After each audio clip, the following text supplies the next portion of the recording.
Bonjour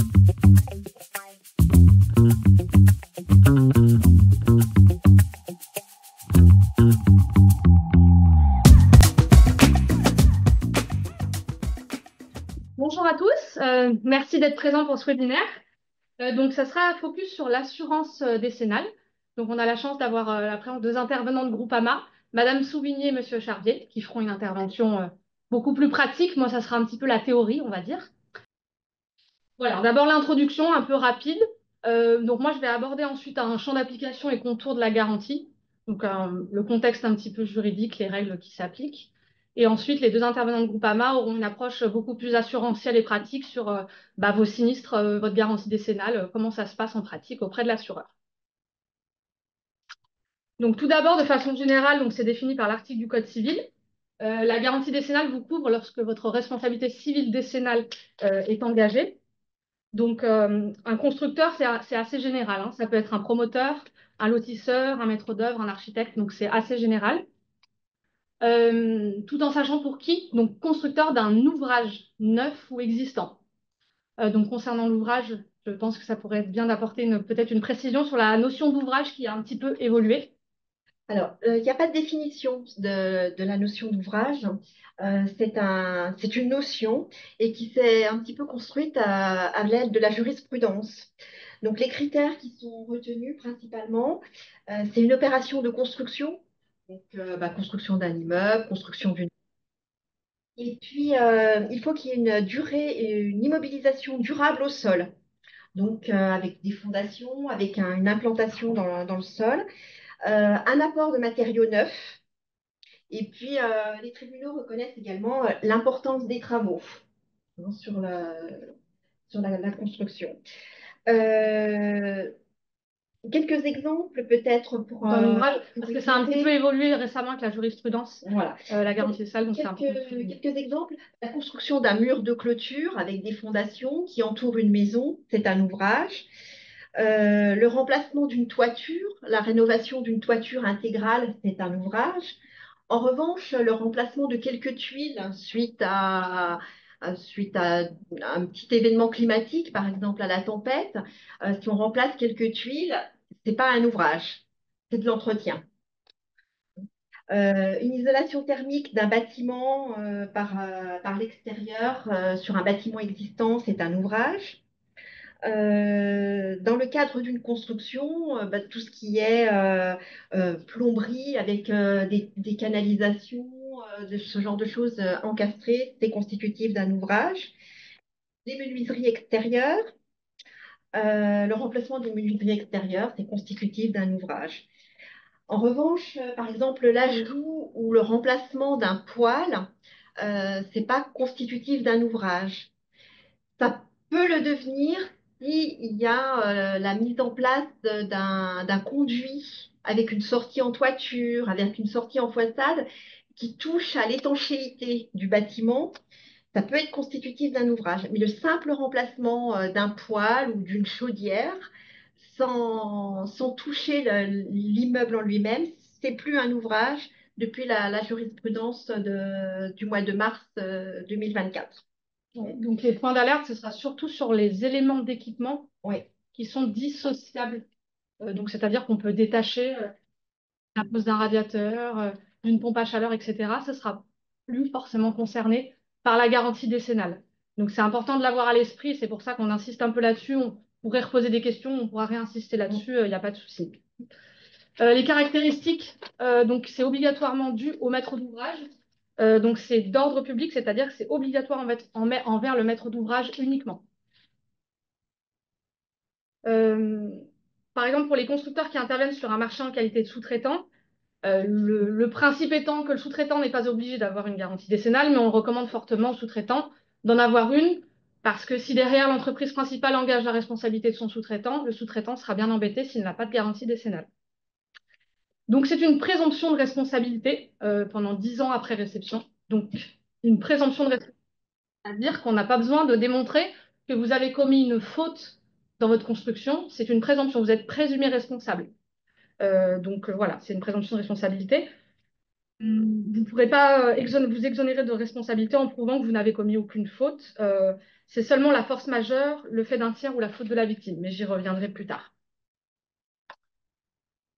À savoir que vous êtes donc obligé de transmettre votre attestation d'assurance décennale à vos clients, tout particulièrement aux particuliers, les professionnels sur demande. Et bien évidemment, il faut être assuré avant l'exécution de vos travaux et bien évidemment donc à la date d'ouverture du chantier, c'est très important. Si vous vous assurez en cours, votre chantier ne sera pas couvert par la décennale. Également, dans vos conditions générales de vente et de vie, il faut bien faire figurer votre assureur. Donc, vous mettez qui est votre assureur, les coordonnées postales, téléphoniques le plus complet possible et la couverture territoriale pour que votre client en soit informé. Alors, quels sont les dommages couverts? C'est les ouvrages immobiliers sont couverts pour les dommages matériels non apparents à la réception, donc caractère caché du désordre. Donc, j'y reviendrai ensuite sur la réception, je ferai un petit aparté là-dessus. Il faut que les dommages soient de nature décennale, donc là est le problème, enfin, et le principal questionnement que nous avons et que vous nous posez régulièrement. Donc tout d'abord, ça doit porter atteinte à la solidité de l'ouvrage ou de ses éléments d'équipement indissociables. Donc la solidité des ouvrages, donc comme Madame Souvigny a pu le souligner, donc solidité, c'est-à-dire que si ça remet en cause la totalité de l'ouvrage, ses fondations, la fixation au sol, voilà, là la solidité sera remise en cause. Et pour la solidité des équipements indissociables de l'ouvrage, donc c'est-à-dire des choses qui ont été à la base dissociables mais qui ont été incorporées et qui font corps avec l'ouvrage sur lequel vous avez déposé quelque chose, ça devient indissociable. Indissociable, c'est-à-dire que si vous retirez ce que vous avez déposé, vous endommagez le support sur lequel vous l'avez posé. Donc là, ça devient indissociable et ça fait corps avec l'ouvrage. Voilà, donc s'il y a une atteinte à tout cela, ça peut donc être concerné par la garantie décennale. Euh, ou si cela est rendu impropre, si ça rend l'ouvrage impropre à sa destination. Euh, c'est-à-dire, ça rend impropre, c'est-à-dire que ça entraîne l'impossibilité de jouir conformément à l'atteinte légitime qu'on a d'un bien. Si on ne peut plus s'en servir, s'il y a quelque chose qui dysfonctionne et qui fait qu'il est hors d'usage et qu'il n'a plus le but pour lequel il a été installé, il est rendu impropre à sa destination. Voilà, c'est des notions un peu théoriques, mais qui s'apprécient au cas par cas. On va donner des exemples, etc. Mais voilà, c'est la notion des dommages couverts par cette garantie décennale. Le départ de la garantie, réception de l'ouvrage, donc c'est 10 ans à compter de la réception, en sachant que s'il n'y a pas de réception, il n'y a pas de garantie décennale. C'est très important, la réception de votre chantier. L'idéal, c'est que ce soit une réception express, donc c'est-à-dire avec un PV de réception, pour qu'il y ait une date certaine et qu'il n'y ait pas de débat sur la réception. À défaut, la réception tacite est quand même reconnue. Ça implique quand même d'avoir qu'ils aient payé la totalité de la facture ou alors qu'il reste que les 5%. Voilà. Mais ça implique quand même un paiement, donc il ne faut pas qu'il y ait d'impayé derrière. S'il n'y a pas eu de PV de réception et que ce n'est pas payé, vous serez embêté ensuite pour prouver la réception du chantier. Et également donc la prise de possession des lieux par le client. Donc c'est les deux critères cumulatifs d'une réception tacite. C'est bien cumulatif. Donc d'où l'intérêt vraiment du PV de réception. Parce que c'est ça qui vous permettra, il y a au client aussi de faire jouer la décennale. S'il n'y a pas de décennale, vous serez embêté. Voilà, le PV de réception a beaucoup d'intérêt et il ne faut pas négliger les réserves non plus, parce que tout ce qui aura été réservé, tout ce qui sera visible, bah, ça ne sera pas concerné par la garantie décennale. Donc en fait, s'ils ont des réserves, il ne faut pas hésiter à les mettre. Si c'est des choses qu'ils ont visibles, etc., ensuite ça purge et vous réparez les réserves, vous les reprenez, ça ne pourra pas ensuite être concerné en principe par la garantie décennale. Donc ce n'est pas à négliger les réserves. Le PV doit être bien pris au sérieux. Les PV de réception, je vous encourage à le faire systématiquement, quel que soit le montant de vos travaux. Ça a beaucoup d'avantages. Déjà, ça met fin à votre contrat. Comme je vous l'ai dit, ça couvre les vices, malfaçons et défauts de conformité qui étaient apparents. Donc, s'ils n'ont pas fait l'objet de réserve et que c'était apparent, tant pis, ça purge ce qui était visible. Ils ne pourront pas ensuite vous le reprocher. Ça entraîne le transfert de la garde, parce que par exemple, quand il y a plusieurs corps d'État qui interviennent, que vous n'avez pas vous réceptionné, que le chantier n'a pas été réceptionné, vous restez gardien de votre ouvrage jusqu'à la réception du chantier. Donc en fait, si entre-temps le client, je sais pas moi, il y a de la peinture et il met des coups de meuble dans la peinture et qu'il y a plein de traces partout et que vous n'avez pas réceptionné, bah, vous serez tenu de retourner refaire la peinture. Donc voilà, il faut bien être attentif là-dessus. Une fois que c'est réceptionné, vous êtes tranquille, vous avez transféré les risques. Et bien évidemment, ça rend exigible le solde de vos travaux. À ce moment-là, vous avez le droit de demander le paiement du solde. Donc c'est très important pour toutes ces raisons et surtout aussi pour la garantie décennale de bien solliciter la réception de votre nouveau chantier. Alors, que faire en cas de changement d'assureur ou après la réalisation du chantier? Alors, si le désordre est de nature décennale, donc ce qui nous intéresse ici, l'assureur décennal, ce sera celui à la date d'ouverture du chantier. Donc, même si les travaux ne sont pas terminés au moment du changement d'assurance, ce sera l'assureur compétent au moment de l'ouverture du chantier. Voilà, donc c'est important de le savoir. Et si le désordre est de nature non décennale, donc potentiellement esthétique, l'assureur sera en principe celui à la date de réalisation du dommage, donc à la date du moment où il a été constaté, etc. Donc c'est différent d'un dommage de nature décennale. Mais bien évidemment, pour un dommage, ce n'est pas la décennale qui pourrait être déclenchée. En principe, un désordre esthétique comme ça, c'est pas garanti, hein. Oui, oui, Il n'y a oui, pas par de la... garantie ni en décennale ni en D'accord. Il n'y a responsabilité pas de civile garantie facultative. professionnelle. Non. Et que, sur la précision sur la date d'ouverture de chantier, en réalité, la date d'ouverture de chantier, c'est soit un document officiel qui s'appelle date d'ouverture de chantier, qui est signé avec une date de départ des travaux. En fait, réaliser un devis n'est pas un début de chantier. En fait, ça se concrétise par le début de chantier. Ce sera le premier coup de pelle que vous mettez sur votre intervention. C'est à ce moment-là que court que l'assureur est pris en compte, hein, la garantie. C'est l'assureur à ce moment-là, premier coup de pelle, c'est l'assureur qui doit intervenir, et ça uniquement sur votre ouvrage en particulier. Après, il y a des choses qui peuvent venir derrière, comme les immatériels, qui seront pris sur des garanties qui ne sont pas obligatoires et qui peuvent échoir à l'assureur qui va succéder à votre assureur en RC décennal. C'est un peu compliqué, mais voilà. Puis c'est beaucoup de cas par cas. On y reviendra, il y a beaucoup d'exemples, mais ça dépend de beaucoup de choses en fait. Ça dépend de l'ampleur de vos travaux, ça dépend si c'était un ouvrage neuf, si c'était... Ça dépend de beaucoup de choses. Donc c'est vrai que c'est du cas par cas, donc il ne faut pas hésiter soit à nous demander au service juridique, soit à contacter votre assureur, mais voilà, il y a beaucoup de cas par cas. Donc là, on expose la théorie, on essaie de balayer des exemples, mais ça sera beaucoup de cas par cas. Ensuite, c'est important, je pense qu'ils y confirmeront, toute activité non déclarée sera une activité non garantie, des travaux non garantis. Il faut déclarer par écrit à votre assureur toute évolution de votre entreprise, de votre activité. Si vous voulez être couvert, c'est indispensable.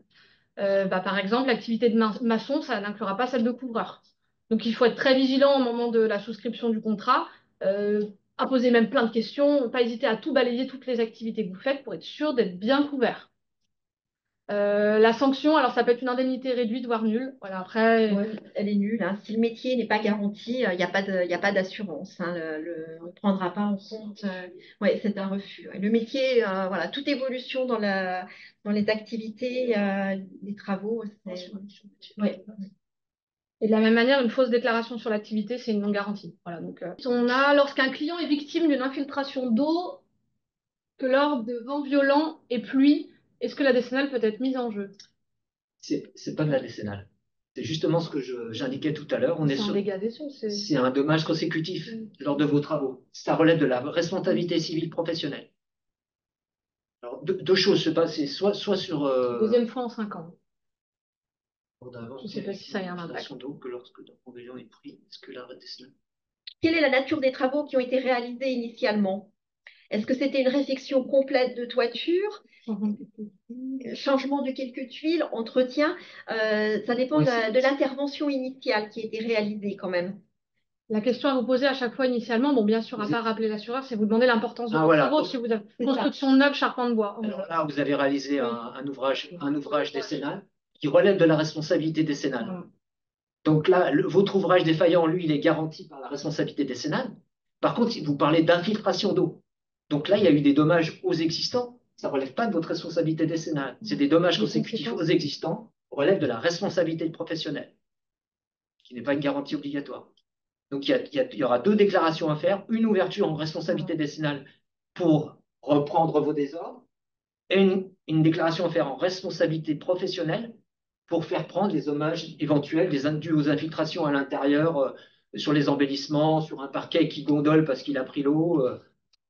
On est vraiment sur de l'eau. Après, la question est intéressante concernant la grêle ou la tempête qui est à l'origine, par exemple, de dommages sur la toiture. Il y a eu une décision qui a rendu, qui n'est pas très favorable, qui disait que maintenant la construction, la toiture est censée résister aux événements climatiques. Bon, ceci étant de plus en plus fort, on a tendance à demander à ce que les travaux résistent vraiment aux intempéries. Et d'où la force majeure. Voilà, donc la force majeure très difficile à prouver. Alors, on a des réclamations, hein, on a eu des déclarations, on a eu des réclamations aussi. La jurisprudence n'est pas très favorable, mais pour l'instant, on résiste quand même. Parce que on a eu des événements tellement violents qu'à l'impossible, nul n'est tenu. Donc, on résiste. On ne sait pas ce que ça va donner. Parce que là, c'est effectivement, c'est pas juste que l'assureur ne va pas payer, mais c'est que ça engage votre responsabilité derrière. C'est qu'on résiste face à de forts orages de grêle, et sinon, on va vous faire payer votre franchise, nous prendre en charge, vous aurez des enjeux franchise.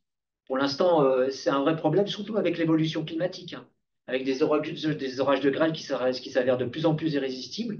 La notion de force majeure, elle a évolué déjà depuis 99 avec les fortes tempêtes qui avaient tout arraché. Maintenant, des vents même très violents ne sont pas considérés comme de la force majeure.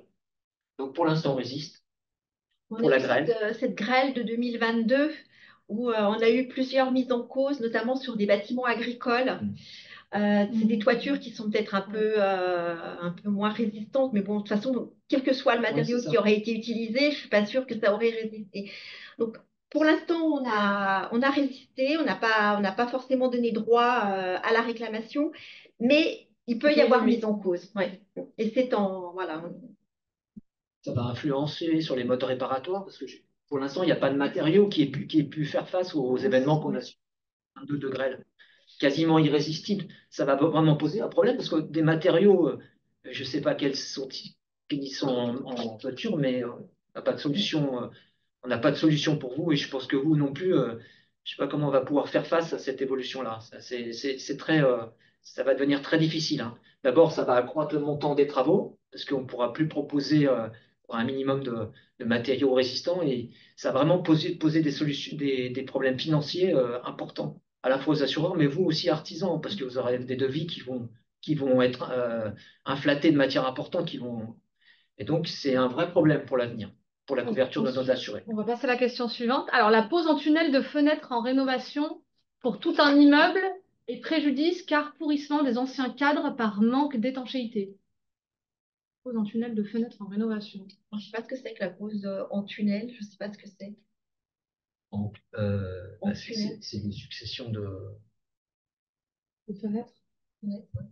Ça a l'air d'être constitutif d'un ouvrage, en tout cas. Hein. Si c'est plusieurs fenêtres et que ça peut être constitutif. Ça peut être, à mon avis, là, oui, s'il y a beaucoup de fenêtres, oui, c'est constitutif. Ça veut dire que les anciens, je suppose que les anciens cadres n'ont pas été repris, en fait.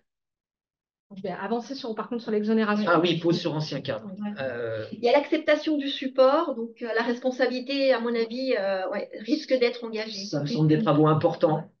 Là, à mon avis, c'est de la responsabilité décennale, même si vous venez vous reposer sur un ancien cadre. Acceptation. Je pense qu'en fonction du devis et de ce qu'on nous soumet, il y a de fortes chances qu'on intervienne. Oui, bah oui, donc forcément toutes les thèmes, donc c'est important, c'est souvent. Là, je ne poserai même pas la question parce que je suppose que le devis, le montant des travaux. Et là, on touche au clos et au couvert directement. Alors ensuite, sur l'exonération, donc on avait parlé donc, de la force majeure, on a fait un grand aparté. Ensuite, le fait d'un tiers. Donc, par exemple, si c'était l'incendie criminel d'un tiers, quelqu'un a mis l'incendie, forcément, c'est pas de votre faute. Là, c'est le fait d'un tiers. La faute du maître de l'ouvrage. Alors, c'est très difficile à prouver, hein. Je l'évoque, mais ça implique de prouver que le maître d'ouvrage il est compétent déjà en matière de construction. Donc, il faut pouvoir le prouver. Et en plus, qu'il s'est immiscé fautivement dans la construction. Donc, autant vous dire que c'est à la marge. Je l'évoque, mais c'est à la marge. Voilà. D'ailleurs, sur ce point-là, souvent nos assurés disent mais on est intervenu, mais on avait signalé au maître d'ouvrage que ce serait difficile et que ça ne tiendrait pas dans le temps. Alors ça, c'est un truc qui ne vous permet pas de vous préserver en responsabilité. Et surtout que c'est jamais mis par écrit en plus. Voilà. Et, puis, voilà. Et même un écrit, vous devez pas. C'est toujours la loi qui fera foi. Vous avez une présomption de responsabilité, vous êtes le sachant et vous auriez dû refuser le chantier. Clairement. Et c'est comme quand les clients vous proposent de faire des décharges, tout ça. Oubliez, ça n'a aucun intérêt, aucun impact, aucune décharge. Vous êtes le sachant, vous savez, vous êtes présumé responsable. Donc c'est vrai qu'il y a une grosse responsabilité sur vous. C'est pour ça c'est pour ça qu'on vous alerte là-dessus. Alors quelques exemples. Alors un écaillage de peinture en plafond ou enduit de façade cloqué.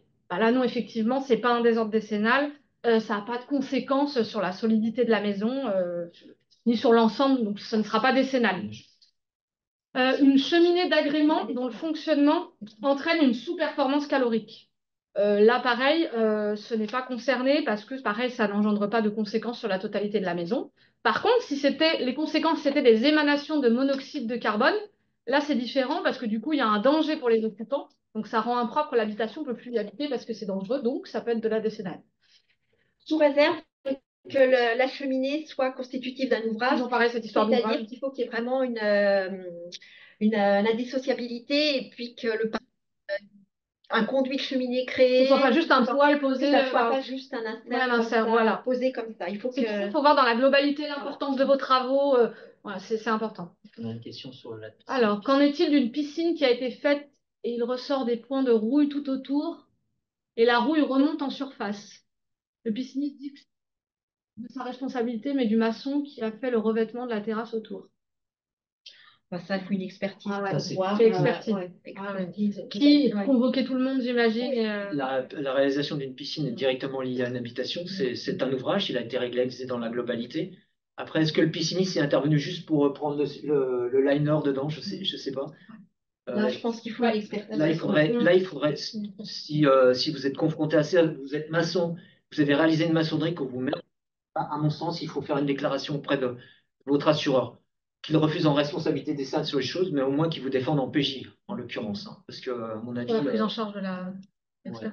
Là, on peut pas, il faut pas. Je pense que là-dessus, ça se discuterait pas. On discuterait pas sur le coin d'une table. Pour vous faire accompagner, oui.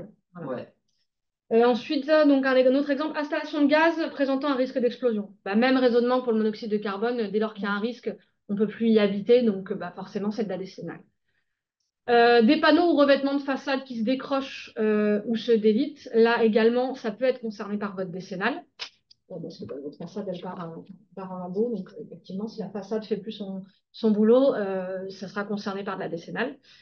Et enfin, des fissurations de carrelage qui n'ont pas d'incidence sur la solidité et des fissures non filtrantes, ce ne sont pas des désordres de nature décennale. Voilà, c'était quelques exemples. Le focus sur le sous-traitant. Donc, pas d'obligation d'assurance décennale, comme je vous dis, c'est un principe. Nous, on recommande très fortement d'avoir quand même, quand vous êtes sous-traitant, d'être assuré en décennale. Pour l'entreprise principale, la question ne se pose pas. Vous êtes assuré en décennale pour les travaux de votre sous-traitant. Même si vous ne faites pas les travaux, que c'est votre sous-traitant, il faut que vous soyez assuré en décennale pour les travaux de votre sous-traitant. Parce que s'il y a un problème et que le maître d'ouvrage veut engager votre responsabilité, c'est vous qu'on va venir chercher en premier, c'est pas le sous-traitant. C'est vous qui êtes lié au client ou au maître d'ouvrage en direct et pas votre sous-traitant. Ça ne veut pas dire qu'après, vous ne pouvez pas vous retourner contre votre sous-traitant, mais en premier lieu, c'est vous qu'on vient chercher. C'est pour ça qu'il faut bien être assuré en décennale, même si vous ne faites pas les activités vous-même. Et donc, forcément, vu que l'entrepreneur principal peut venir chercher la responsabilité du sous-traitant, si vous êtes sous-traitant, même si ce n'est pas une obligation légale, on recommande très fortement de s'assurer quand même si derrière, on recherche votre responsabilité décennale. Voilà. Sur le sous-traitant. À Groupama, lorsque vous souscrivez un contrat de responsabilité décennale, la garantie principale obligatoire est souscrite quand vous êtes locataire d'ouvrage, c'est-à-dire quand vous prenez un contrat en direct avec le client, mais également quand vous intervenez en qualité de sous-traitant. C'est une garantie complémentaire. Avant, elles étaient parfois distinguées. Vous aviez que la garantie lorsque vous interveniez pour passation directe en locataire d'ouvrage. Maintenant, elle est comprise dans une garantie complémentaire qui s'appelle les sous-traitants. Après, nous, on nuance, c'est-à-dire que déjà, il y a distingué lorsque vous intervenez en qualité de sous-traitant, c'est garanti, et lorsque vous faites intervenir des sous-traitants pour compléter. Donc, nous, on a des limites.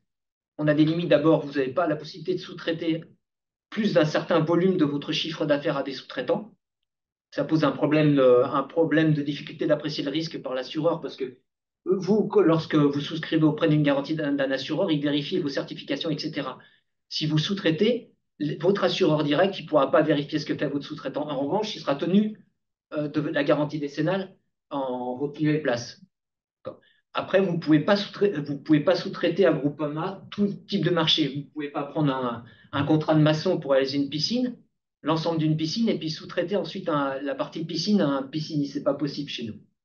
Voilà. Il y a un certain nombre de nuances qui sont adaptables à chacune des entreprises d'assurance en fonction des.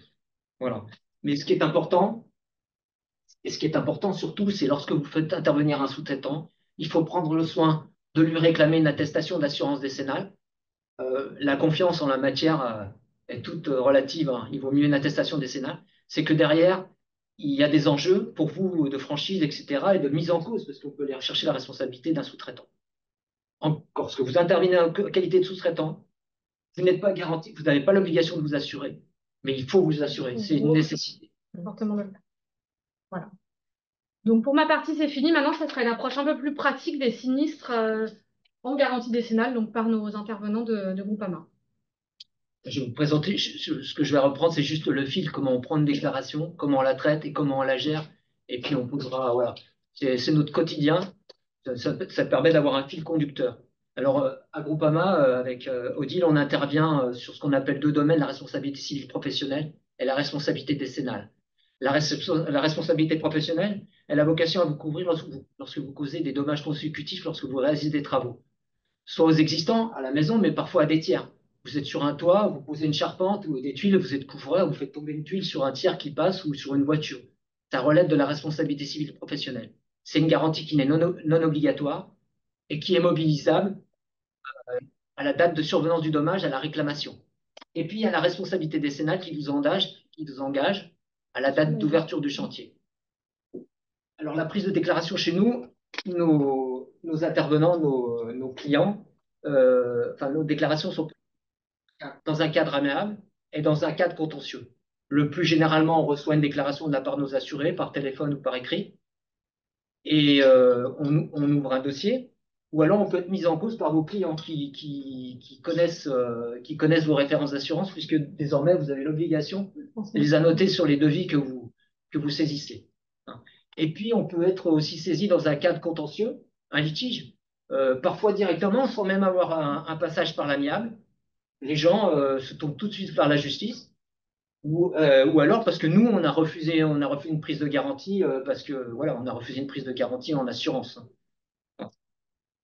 Ce qui est important sur les déclarations, chaque fois que vous êtes mis en cause, c'est d'aller vite vers votre assureur et de lui faire une déclaration.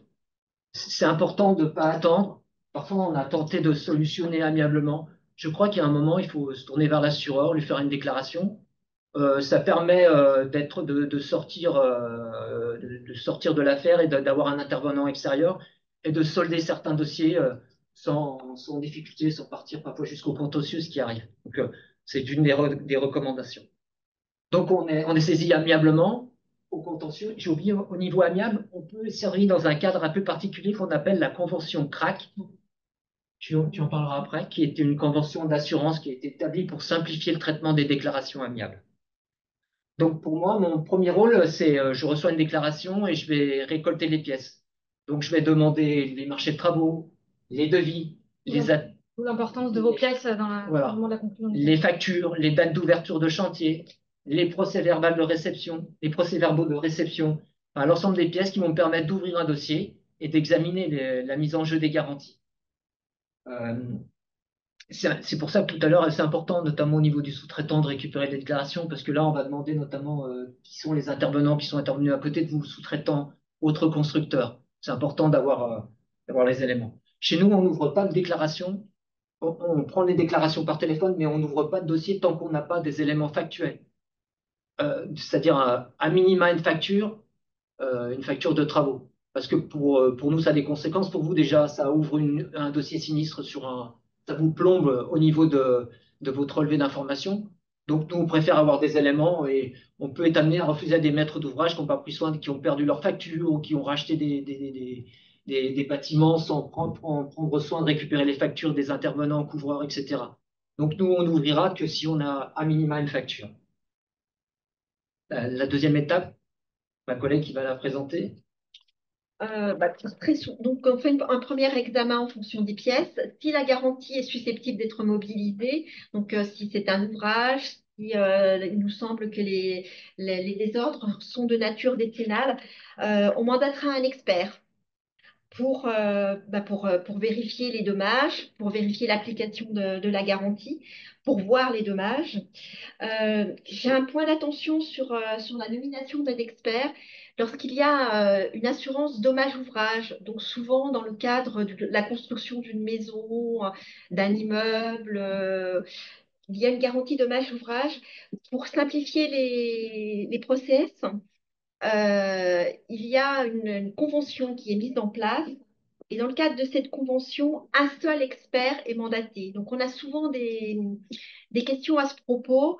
L'expert intervient pour le compte commun des assureurs, donc dommage ouvrage et responsabilité civile décennale. Ce qui veut dire que vous êtes convoqué à l'expertise, mais l'assureur est informé, mais l'assureur responsabilité civile décennale ne mandatera pas d'expert.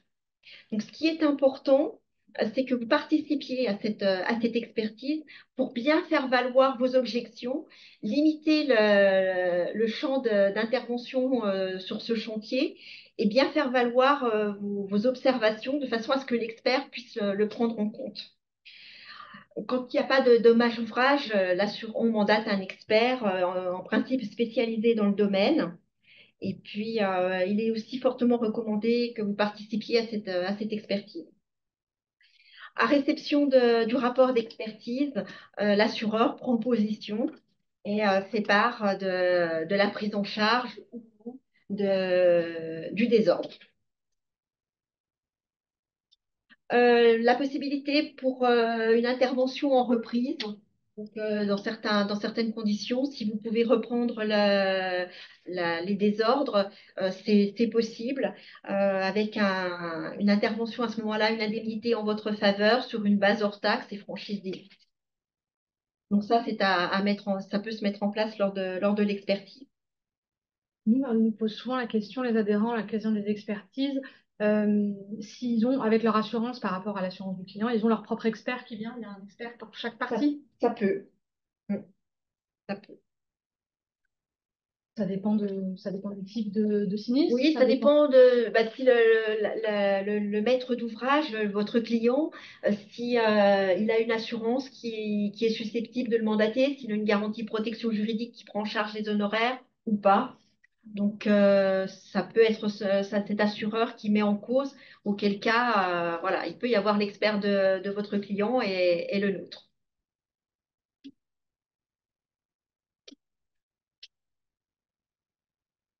Euh, Voilà. Bien nous transmettre, un petit point d'attention, si vous avez une assignation, ne pas attendre, bien transmettre à l'assureur l'assignation de façon à ce qu'il puisse étudier le document et puis voir l'attitude à adopter, la position, et puis d'avoir le temps de se retourner parce que mandater un avocat la veille pour le lendemain, c'est pas toujours aisé.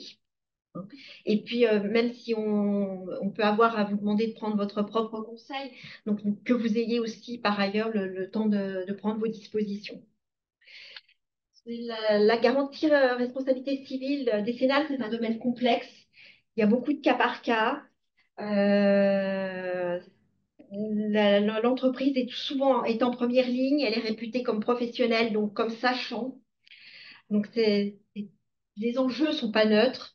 Donc, être vigilant, c'est pas hésiter à vous rapprocher de l'assureur. Et alors, concernant pour la prise de position, si on estime que c'est un dommage de nature décennale, du coup, c'est l'entreprise qui reprend, c'est pris en charge par l'assurance. Ça peut être Comment ça se l'entreprise. passe? Oui, si l'entreprise reprend, on peut prendre en compte les travaux de réparation. Donc, c'est ce que je précisais, sur une base hors taxe et franchise déduite.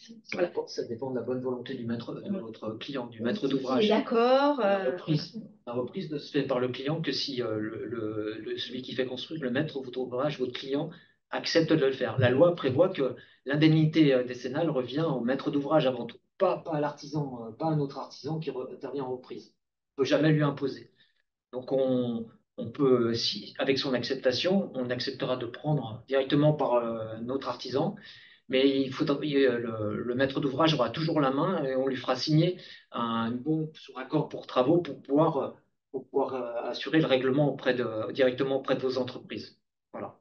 On préfère bien sûr que nos assurés puissent reprendre leur ouvrage, c'est bien. Parfois, ça peut être déconseillé dans certaines situations un peu conflictuelles, ça peut poser problème, et il vaut mieux autant que se détacher et que ce soit une autre entreprise qui le fasse. C'est une Voilà. possibilité en tout cas. Si c'est une autre entreprise qui reprend, c'est autorisé par l'expert. Oui.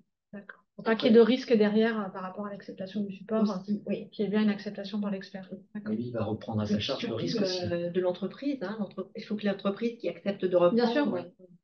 Parce qu'elle reprend le risque, elle va reprendre le risque décennal derrière. Bien Donc, sûr, c'est pour ça. elle reprend l'ouvrage, Oui, tout à c'est fait. sur elle que va basculer la.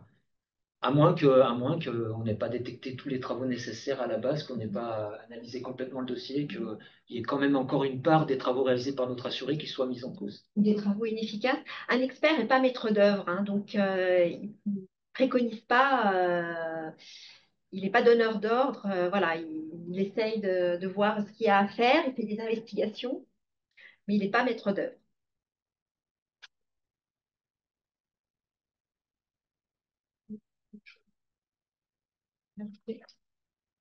À la conclusion, ouais, Oui, alors, si tu veux aller sur les garanties facultatives.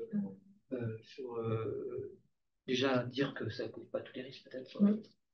Alors simplement, en conclusion, ce qu'il faut retenir, c'est que la responsabilité décennale n'a pas vocation à couvrir tous les désordres. Il faut qu'il y ait un désordre décennal, une gravité dans le désordre, et puis il y a toujours une part de choses qui restera à votre charge. Nous n'avons pas vocation à couvrir votre responsabilité contractuelle. Si vous réalisez une peinture qui n'est pas de la bonne couleur, l'assureur, il n'aura pas vocation à vous suppléer. Si vous ne réalisez pas vos travaux dans les temps, bah, l'assureur, il n'aura pas vocation à intervenir, que ce soit en RS décennale ou en responsabilité civile professionnelle. Il faut vraiment distinguer le fait que vous réalisiez un ouvrage, ça ne veut pas dire, et s'il a des problèmes, s'il y a une non-conformité par exemple au DTU, ce n'est pas suffisant pour caractériser une responsabilité décennale. Il faudra il y ait un désordre de nature décennale, un désordre important. Tout ce qu'on a expliqué. Non-conformité, ce n'est pas suffisant pour caractériser. Donc, même si nous refusons responsabilité décennale, il se peut que votre responsabilité reste engagée, pour le moins contractuellement. Ou en responsabilité civile. On ne couvre jamais l'objet du L'objet il n'est jamais exclu. couvert en responsabilité civile professionnelle. D'accord. Elle exclut justement. D'accord. Parce qu'elle est susceptible d'être couverte par la décennale. Parce que ça ferait double jeu, ce serait substituer la responsabilité professionnelle à la responsabilité décennale. Voilà. On ne peut pas couvrir le travail qui serait fait de façon. Voilà, on ne peut pas couvrir la négligence trop importante. Ce qu'il faut retenir aussi, c'est que la présomption de responsabilité décennale vous engage de manière très très forte. L'objectif du législateur, c'était de trouver un payeur. Vous avez une présomption de responsabilité et par ailleurs, elle vous engage non seulement de manière très forte, mais pendant très longtemps. C'est-à-dire que normalement, on peut engager votre responsabilité décennale que 10 ans, mais en réalité, on peut venir vous rechercher à 12 ans ou 15 ans sur la mise en cause d'un de vos co-constructeurs donc, c'est des choses qui, patrimonialement, engagent vos entreprises pour très longtemps. Il faut que vous soyez couverts correctement en responsabilité décennale. Donc, je souligne donc des conséquences financières qui peuvent patrimonialement rédhibitoires pour vos entreprises. Et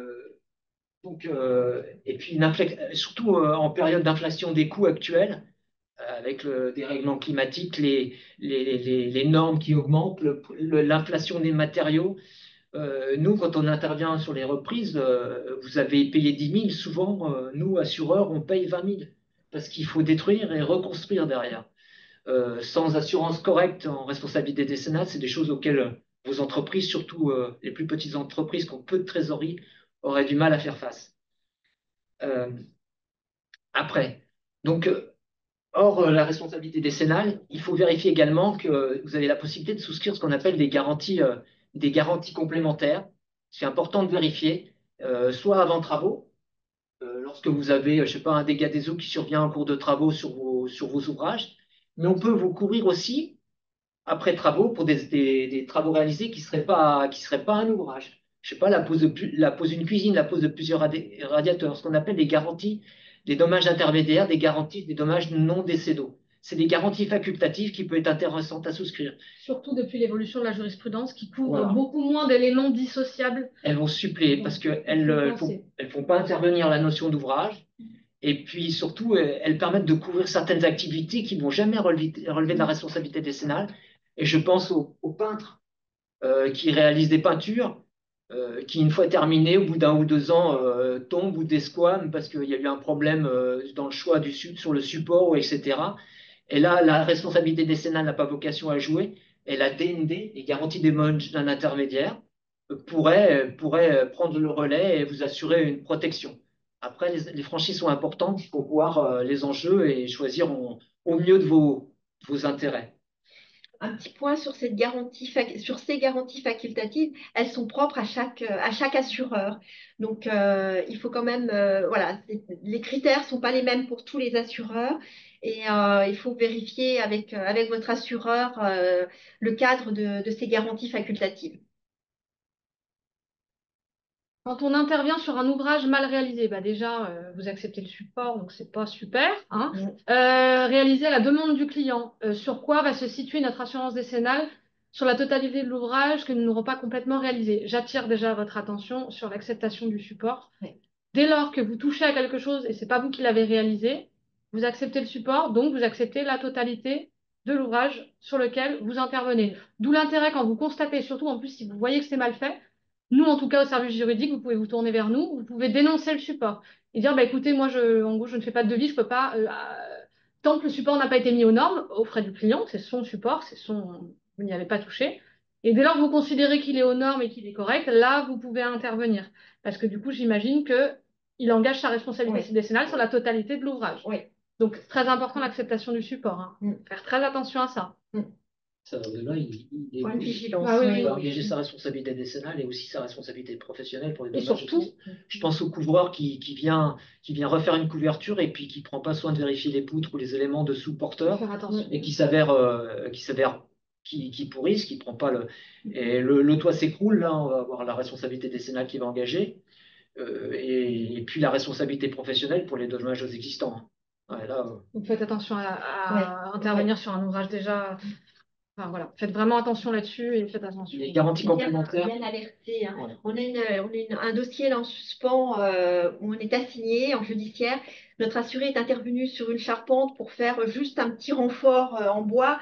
Je crois que sa facture fait moins de 1 000 €. Donc, ce n'est pas un ouvrage. Mais il aurait alerté son client juste par oral en lui disant que son bâtiment n'était pas entretenu et que voilà, sauf qu'il a quand même fait cette petite intervention et le bâtiment s'est écroulé. On est à une assignation, hein. Donc je sais, voilà, c'est vraiment. J'ai mis le dossier sur un château. Et je ne sais pas comment ça va évoluer, hein. Je veux dire, les enjeux sont tels. Et puis, ben, notre assuré est professionnel. Les garanties complémentaires peuvent-elles être prises au cas par cas? Bah, je pense que de toute façon, c'est pareil, il faut être couvert avant. Donc en fait, si vous appelez une fois qu'il y a le problème, bah non, vous ne serez pas couvert pour le sinistre en cours, en tout cas. Enfin, les garanties complémentaires, elles ont un mode d'intervention qui est un peu particulier. Il faut être assuré au moment de la réalisation des travaux par votre assureur. Et et au moment de la réclamation, au moment où les dommages surviennent, il faut être encore assuré par votre assureur. Les deux conditions dans le temps.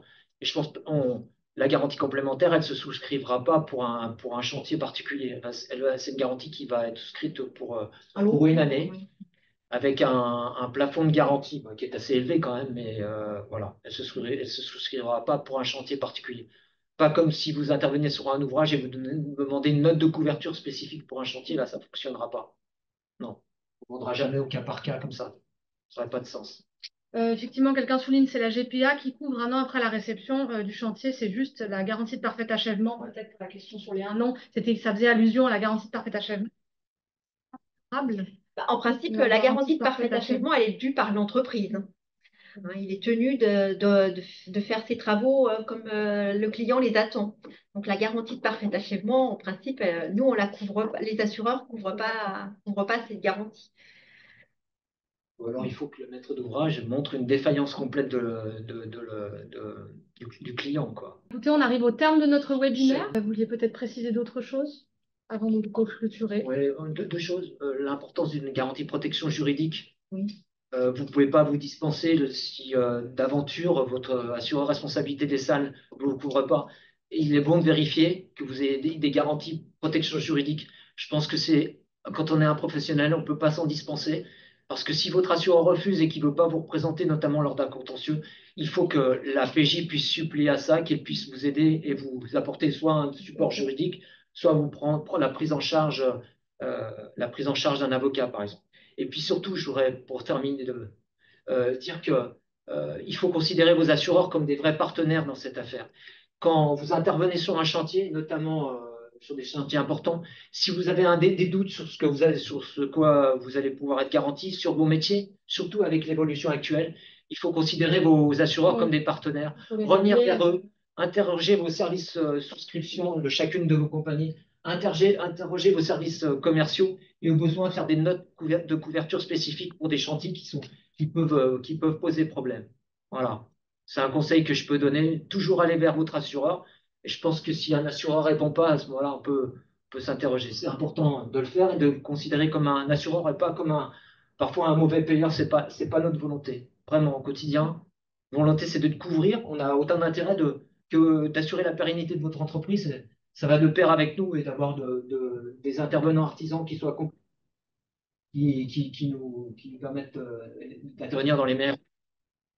Je vous remercie de votre attention et de vos nombreuses questions. J'espère que ça a pu répondre quand même à pas mal de vos questionnements sur la décennale. N'hésitez pas à revenir vers notre service juridique et aussi vers votre assureur si vous avez des questions, des cas, des choses qui se présentent à vous, marque ou autre. Et merci à nos deux intervenants de Groupama pour. Et donc, on remercie les artisans parce que c'est un vrai plaisir d'intervenir parce que là, on intervient complètement en dehors de nos compagnies. On n'a pas on fait pas du prosélytisme pour Groupama en l'occurrence. On intervient pour rendre service et ça, c'est très agréable On de apprécie pouvoir beaucoup. rencontrer. C'est dommage qu'on ne vous ait pas en direct et ça, c'est le seul regret. Voilà, simplement. Donc, Surtout qu'avoir un apport d'assureur de façon très pratique, voilà, ça a permis de ouais. répondre à pas mal de vos questions. Bah, écoutez, je vous remercie de votre attention et je vous souhaite une bonne journée.